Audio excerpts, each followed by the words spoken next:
SSC 2024 কবে হবে শিক্ষামন্ত্রী কিন্তু জানিয়েছেন, এবং স্থগিত হওয়া পরীক্ষাগুলো সামনে আরও প্রায় 5-6টা পরীক্ষা স্থগিত হবে, এবং স্থগিত হওয়া পরীক্ষাগুলো কবে হবে এটাও কিন্তু শিক্ষামন্ত্রী আমাদের সাংবাদিক ভাইদের মাধ্যমে আমাদেরকে জানিয়েছেন। তো সম্পূর্ণ বিষয়টা জানতে হলে পুরো ভিডিওটা দেখো, ভিডিওতে একটি লাইক দিয়ে দাও, চ্যানেল নতুন হয়ে থাকলে চ্যানেলটি সাবস্ক্রাইব করে ফেলো। সো এখানে প্রথমত বিষয়টা হচ্ছে যে শিক্ষামন্ত্রী কিন্তু প্রতিনিয়ত বিগত 2-3 দিন ধরে আমাদেরকে জানিয়ে দিচ্ছে, এবং আমাদের মাঝে কিন্তু তিনি বলতেছেন যে কবে নাগাদ শিক্ষা প্রতিষ্ঠান খুলবে, কবে কি হবে সমস্ত বিষয়গুলো।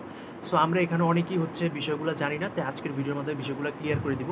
সো এখানে প্রথমত বিষয় হচ্ছে যে এক্স্যাক্ট কোনো তারিখ এখনও শিক্ষামন্ত্রীর তরফ থেকে আমরা পাইনি বা তিনি দেন নাই যে কয় তারিখে পরীক্ষা শুরু হবে, কয় তারিখে শিক্ষা প্রতিষ্ঠান খোলা হবে এরকম কিছু।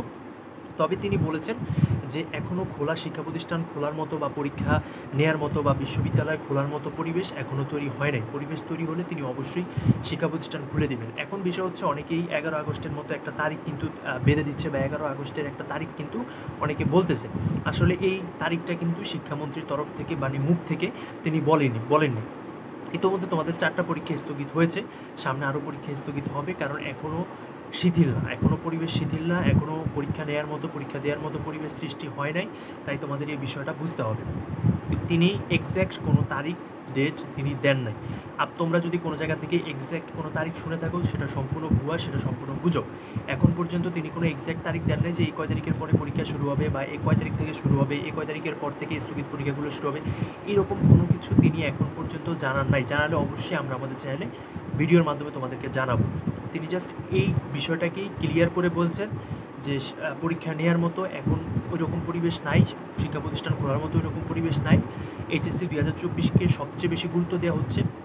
অনেকে বলতেছে যে 11 আগস্টের পর থেকে হয়তো বা স্থগিত পরীক্ষাগুলো নেওয়া হতে পারে। এটাও হতে পারে, যেহেতু 11 আগস্ট অনেক হিউজ একটা টাইম, মাঝখানে প্রায় 10-15 দিন রয়েছে। 10-15 দিনে হয়তো বা আন্দোলন স্থিতিশীল হতে পারে। এটা এখন সম্পূর্ণটাই শিক্ষার্থীদের উপর নির্ভর করে। তবে পরীক্ষার 3-4 দিন আগে, 2 দিন আগে হলেও, 1 দিন আগে হলেও তোমাদেরকে এটা এক্স্যাক্ট তারিখ জানিয়ে দিবে শিক্ষা বোর্ডের তরফ থেকে বা শিক্ষা মন্ত্রণালয়ের তরফ থেকে। এটা নিয়ে তোমরা প্যারা খাও না, তোমরা তোমাদের মতো পড়তে থাকো, প্রিপারেশন নিতে থাকো, এটা নিয়ে প্যারা নেওয়ার কিছু নেই। আশা করি সম্পূর্ণ বিষয়টা তোমরা বুঝতে পারছো। যারা সম্পূর্ণ ভিডিওটি দেখেছো অসংখ্য ধন্যবাদ। কাইন্ডলি চ্যানেলটা সাবস্ক্রাইব করে রাখবা। আল্লাহ হাফেজ।